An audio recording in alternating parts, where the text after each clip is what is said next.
Hi hello welcome to Chinnu's vibe YouTube channel. ಇದು ನನ್ನ first vlog ಆಗಿರುತ್ತೆ. ಈ ವ್ಲಾಗಲ್ಲಿ ನಾನು ವರಮಹಾಲಕ್ಷ್ಮಿ ಹಬ್ಬದ ಚಿಕ್ಕ ಚಿಕ್ಕ ಕ್ಲಿಪ್ಪಿಂಗ್ಸ್ನ ತೊಗೊಂಡು ಹಾಕಿದ್ದೀನಿ.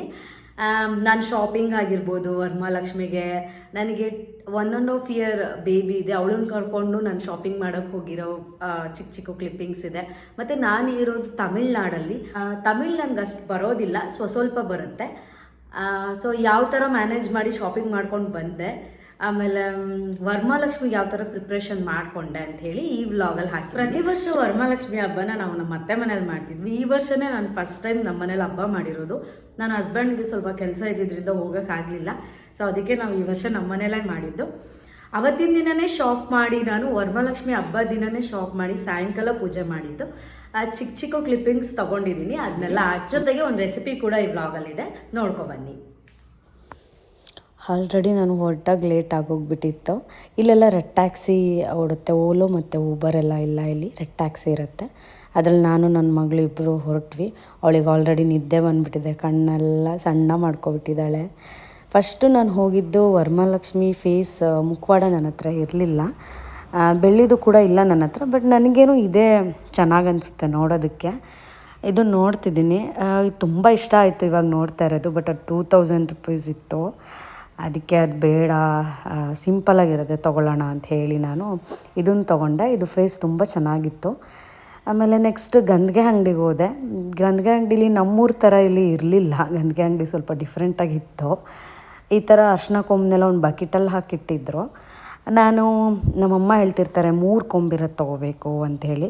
ಅದನ್ನು ಹುಡುಕ್ತಾ ಇದ್ದೀನಿ, 3 ಕೊಂಬಿರೋದು. ಒಂದು ಸಿಕ್ಕಿತ್ತು ನಂಗೆ ಆಲ್ರೆಡಿ, ಅಂದರೆ 3 ಕೊಂಬು ಇರೋ ಥರ ಸಿಗಲಿಲ್ಲ, ಸ್ವಲ್ಪ ಓಕೆ ಇರೋದ್ರಲ್ಲಿ ಬೆಟರ್ ಸಿಕ್ಕಿತ್ತು. ಸೊ ಅದನ್ನು ತೊಗೊಂಡೆ.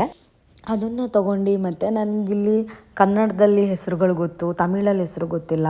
ಅದನ್ನೆಲ್ಲ ಗೂಗಲ್ ಮಾಡಿ ಸರ್ಚ್ ಮಾಡಿ ಒಂದೊಂದೇ ಅವ್ರಿಗೆ ಕೇಳಿ ಕೇಳಿ ತೊಗೊತಾ ಇದ್ದೆ. ಡಬ್ಬವಾ ಕಾಮಿಂಗ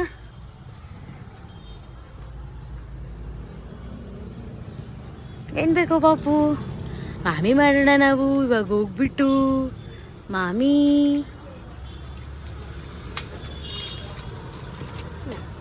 ರೆಂಡು ತಣಿ ಇದೆಯನ್ನ ಅರಿಶಿನ ಕುಂಕುಮವ ಇದು ಮಂಜಲ್. ಓಕೆ, ಗೋಪುರಮ್ಮ ಅಕ್ಕ. ನೆಕ್ಸ್ಟ್ ಅವ್ರ ಹತ್ರನೇ ಬಳೆ ಶಾಪ್ ಎಲ್ಲಿದೆ ಅಂತ ಕೇಳ್ಕೊಂಡು ಬಳೆ ಶಾಪಿಗೆ ಹೋಗ್ತಿದ್ದೀನಿ. ಬಳೆ ಈ ಉದ್ದಕ್ಕೂ ರಂಗೋಲಿ ಬಿಟ್ಟಿದ್ದಾರೆ, ಆ ಕಡೆ ಈ ಕಡೆ 2 ಸೈಡು. ಇಲ್ಲೇ ನಾವು ಮಾಮಿಗೆ ಬಳೆ ತಗೊಳ್ಳೋಣ. ಬಳೆ ಎಲ್ಲ ತೊಗೊಂಡೆ. ನನ್ನ ಮಗಳು ಹಾಗೆ ಭುಜದ ಮೇಲೆ ಮಲ್ಕೊಂಬಿಟ್ಲು. ಕ್ಯಾಬ್ ಒಂದು 10 ಮಿನಿಟ್ಸ್ವರೆಗೂ ವೆಯ್ಟ್ ಮಾಡಿದ್ದೀನಿ, ಕ್ಯಾಬ್ ಬರಲೇ ಇಲ್ಲ. ನಾನು ಹೇಳ್ತಿರೋದು ಅವ್ರಿಗೆ ಅರ್ಥ ಆಗ್ತಾಯಿಲ್ಲ ಎಲ್ಲಿ ಅಂತ ಅಡ್ರೆಸ್ಸು. ಪಕ್ಕದಲ್ಲಿರೋ ಅಂಗಡಿಯವ್ರಿಗೆ ಕೇಳಿಕೊಂಡು ಅಡ್ರೆಸ್ ಹೇಳಿದೆ. ಬಂದು ನೀವು ಎಷ್ಟು ವರ್ಷ ಬ್ಯಾಂಗ್ಳೂರಲ್ಲಿದ್ರಿ?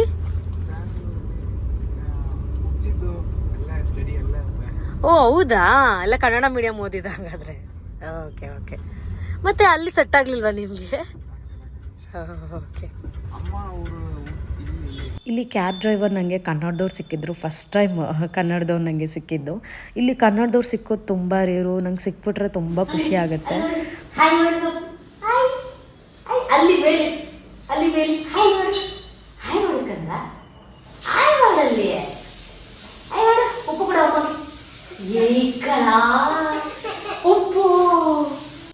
ಬರ್ತಿದ್ದಂಗೆ ಫ್ರೆಶ್ ಅಪ್ ಆಗಿಬಿಟ್ಟು ಪೂಜೆಗೆಲ್ಲ ರೆಡಿ ಮಾಡ್ಕೊತಿದ್ದೀನಿ. ನನ್ನ ಮಗಳು ನಂಗೆ ತುಂಬ ಹೆಲ್ಪ್ ಮಾಡ್ತಿದ್ದಾಳೆ ಪೂಜೆ ಮಾಡೋದಕ್ಕೆ. ಅವಳು ಆ ಕ್ಲಿಪ್ಪಿಂಗ್ಸ್ ಎಲ್ಲ ತೊಗೊಳಕ್ಕಾಗಿಲ್ಲ ನನಗೆ. ಆ ಹೂವು ಮುಡಿಸಿದ್ರೆ ಆ ಹೂವು ಎಲ್ಲ ಕಿತ್ತಾಕ್ಬಿಟ್ಟಿದ್ಲು. ಆಮೇಲೆ ತೀರ್ಥದ ಬಟ್ಲು ತೊಗೊಂಡೋಗಿ ಎಲ್ಲೋ ಹಾಕ್ಬಿಟ್ಟಿದ್ಲು. ಅದನ್ನು ಹುಡ್ಕೋದಕ್ಕೇ ಒಂದು ಅರ್ಧ ಗಂಟೆ ಟೈಮ್ ತೊಗೊಂಡಿದ್ದೀನಿ. ನನಗಂತೂ ಸಾಕಾಗೋಯ್ತು ನನ್ನ ಮಗಳು ಇಟ್ಕೊಂಡು ಎಲ್ಲ ಮಾಡೋಷ್ಟರೊಳಗೆ. ಒಂಚೂರು ಏನೋ ತೊಗೊಂಬರೋಣ ಅಂತ ಒಳಗಡೆ ಹೋಗಿ ಬರೋಷ್ಟರೊಳಗೆ ಇನ್ನೊಂದೆರಡು ಕೆಲಸ ಎಕ್ಸ್ಟ್ರಾ ಆಗಿರ್ತಿತ್ತು ನನಗೆ. ನನ್ನ ಸೂಪರ್ ಪವನ ನನ್ನ ಮಗಳು ತುಂಬ ಟೆಸ್ಟ್ ಮಾಡ್ತಾಯಿದ್ಲು. ಇಷ್ಟೆಲ್ಲ ರೆಡಿ ಮಾಡ್ಕೊಳ್ಳೋಷ್ಟರೊಳಗೆ ಆಲ್ರೆಡಿ ಟೈಮ್ ಆಗೋಗ್ಬಿಟ್ಟಿತ್ತು. ಪ್ರಸಾದ ರೆಡಿ ಮಾಡ್ಕೊಳ್ಳೋಣ ಅಂತ ಹೇಳಿ ನಾನು ಪ್ರಸಾದ ರೆಡಿ ಮಾಡ್ಕೊತಿದ್ದೀನಿ. ಬೆಲ್ಲನ ಕುಡ್ಕೊತಿದ್ದೀನಿ. ಇವತ್ತು ಪ್ರಸಾದಕ್ಕೆ ನಾನು ಗೋಧಿ ನುಚ್ಚಿಂದ ಪಾಯಸ ಮಾಡೋಣ ಅಂತ ಹೇಳಿ ಗೋಧಿ ನುಚ್ಚು ತೊಗೊಂಡಿದ್ದೀನಿ. ಮತ್ತು ಹೆಸ್ರುಬೇಳೆ ಕೂಡ ತೊಗೊಂಡಿದ್ದೀನಿ. ಗೋಧಿ ನುಚ್ಚು ಎಷ್ಟು ತೊಗೊಂಡಿರ್ತೀವಿ ಅದ್ರ ಅರ್ಧದಷ್ಟು ತೊಗೊಂಡ್ರೆ ಸಾಕು. ಹೆಸ್ರುಬೇಳೆ 1 ಕಪ್ ಆಗೋಷ್ಟು ಬೆಲ್ಲ ಇಟ್ಕೊಂಡಿದ್ದೀನಿ. ಗೋಡಂಬಿ, ದ್ರಾಕ್ಷಿ, ಬಾದಾಮಿನೂ ಕೂಡ ಕುಟ್ಟಿಟ್ಕೊಂಡಿದ್ದೀನಿ. ಒಂದು ಸ್ವಲ್ಪ ತುಪ್ಪನೂ ತೊಗೊಂಡಿದ್ದೀನಿ. ಫಸ್ಟಿಗೆ ಗೋಧಿ ನುಚ್ಚನ್ನ ಹಾಗೆ ಡ್ರೈ ರೋಸ್ಟ್ ಮಾಡ್ಕೊತಿದ್ದೀನಿ. ಅದು ಡ್ರೈ ರೋಸ್ಟ್ ಆಗ್ತಿದ್ದಂಗೆ ಹೆಸ್ರುಬೇಳೆನೂ ಕೂಡ ತೊಗೊಂಡು ಡ್ರೈ ರೋಸ್ಟ್ ಮಾಡ್ಕೊಂಡಿದ್ದೀನಿ. ಇವಾಗ ಹೆಸ್ರುಬೇಳೆ ಮತ್ತು ಹುರಿದಿಟ್ಕೊಂಡಿರೋ ಗೋಧಿ ನುಚ್ಚನ್ನ ಎರಡನ್ನೂ ಸೇರಿಸ್ಬಿಟ್ಟು ಒಂದು ಮಗ್ಗಷ್ಟು ನೀರನ್ನ ಆ್ಯಡ್ ಮಾಡ್ತಿದ್ದೀನಿ. ಯಾಕಂದರೆ ಬೆಲ್ಲ ಕರಗಿಸ್ಬೇಕಾದ್ರೂ ಸ್ವಲ್ಪ ಹಾಕ್ಕೊತೀನಿ, ಅದನ್ನು ನೋಡ್ಕೊಂಡು ಹಾಕ್ಕೊತಿದ್ದೀನಿ. ಅದಕ್ಕೆ ಬೆಲ್ಲ ಕರಗ್ಸೋಕ್ಕೂ ಒಂದು ಸ್ವಲ್ಪ ನೀರು ಹಾಕ್ಕೊಂಡು, ಯಾಕಂದರೆ ಬೆಲ್ಲದಲ್ಲಿ ಒಂದೊಂದು ಸರಿ ಕಲ್ಲು ಸಿಗ್ಬೋದು, ಅದಕ್ಕೋಸ್ಕರ ಕರಗಿಸ್ಕೊತಾ ಇದ್ದೀನಿ ನಾನು. ಈ ಥರ ನೀರು ಹಾಕ್ಬಿಟ್ಟು ಬೆಲ್ಲ ಕರಗಿಸ್ಕೊಂಡು ಆಮೇಲೆ ಅದನ್ನು ಸೋಸ್ಕೊತೀನಿ. ಈ ಥರ ಮಾಡೋದ್ರಿಂದ ಚಿಕ್ಕ ಚಿಕ್ಕ ಕಲ್ಲುಗಳೆಲ್ಲ ಇದ್ದರೆ ಹೋಗುತ್ತೆ ಅಂತ ಹೇಳ್ಬಿಟ್ಟು ಆ ಥರ ಮಾಡ್ತಿದ್ದೀನಿ. ಆಮೇಲೆ ಕರಗಿಸ್ಕೊಂಡಿದ್ದ ಬೆಲ್ಲದ ಪಾಕನ ಅದಕ್ಕೆ ಹಾಕ್ಬಿಟ್ಟು ಒಂದೆರಡು ಕುದಿ ಬರೋವರೆಗೂ ಸುಮ್ಮನೆ ಹಾಗೆ ಮಿಕ್ಸ್ ಮಾಡ್ತಾ ಇರಬೇಕು. ಯಾಕಂದರೆ ಹೆಸ್ರುಬೇಳೆ ಹಾಕಿರೋದ್ರಿಂದ ಬೇಗ ತಳ ಹಿಡಿದ್ಬಿಡುತ್ತೆ. ಮಿಕ್ಸ್ ಮಾಡಿಬಿಟ್ಟು ಇವಾಗ ಗೋಡಂಬಿ ದ್ರಾಕ್ಷಿನೆಲ್ಲ ತುಪ್ಪದಲ್ಲಿ ಹುರ್ಕೊಳ್ಳೋಣ. ತುಪ್ಪ ಹಾಕ್ಕೊಂಡು ನಾನು ಗೋಡಂಬಿ ಮತ್ತು ಬಾದಾಮಿನ ಫಸ್ಟು ಫ್ರೈ ಮಾಡ್ಕೊತಿದ್ದೀನಿ. ಇದೆಲ್ಲ ನಿಮಗೆ ಗೊತ್ತಿರೋ ರೆಸಿಪಿನೇ ಆಗಿರುತ್ತೆ, ಅದಕ್ಕೆ ಜಾಸ್ತಿ ಏನು ಎಕ್ಸ್ಪ್ಲೈನ್ ಮಾಡಿಲ್ಲ ನಾನು ಇದರಲ್ಲಿ.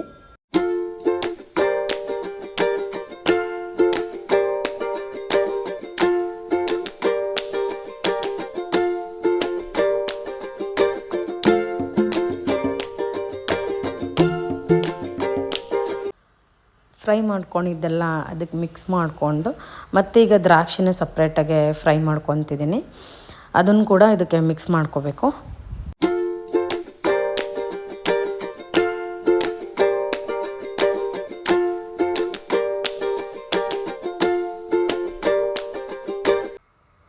ಓಕೆ, ಇವಾಗ ಪ್ರಸಾದ ಎಲ್ಲ ರೆಡಿ ಆಯಿತು.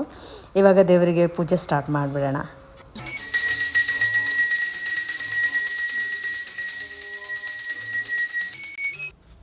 ಇಲ್ಲಿ ನನ್ನ ಪಕ್ಕದ ಮನೆಯವರೆಲ್ಲ ಬಂದು ಅವರು ಕೂಡ ಚೆನ್ನಾಗಿ ಮಾಡಿದ್ದೆ ಅಮ್ಮ ಅಂತೆಲ್ಲ ಹೇಳಿದ್ರು. ನಂಗೆ ತುಂಬ ಖುಷಿ ಆಯಿತು. ಫಸ್ಟ್ ಟೈಮ್ ನಾನು ಮಾಡಿದ್ದು, ತುಂಬ ಖುಷಿ ಆಯಿತು ನನಗೆ. ನಾನು ಅವ್ರ ಮನೆಗೆ ಹೋಗಿ ಕುಂಕುಮ ತೊಗೊಂಡು ಬಂದೆ. ಹೇಗಿದೆ ಚಿಕ್ಕಪ್ಪ? ಭಾಳ ಚೆನ್ನಾಗಿದೆ.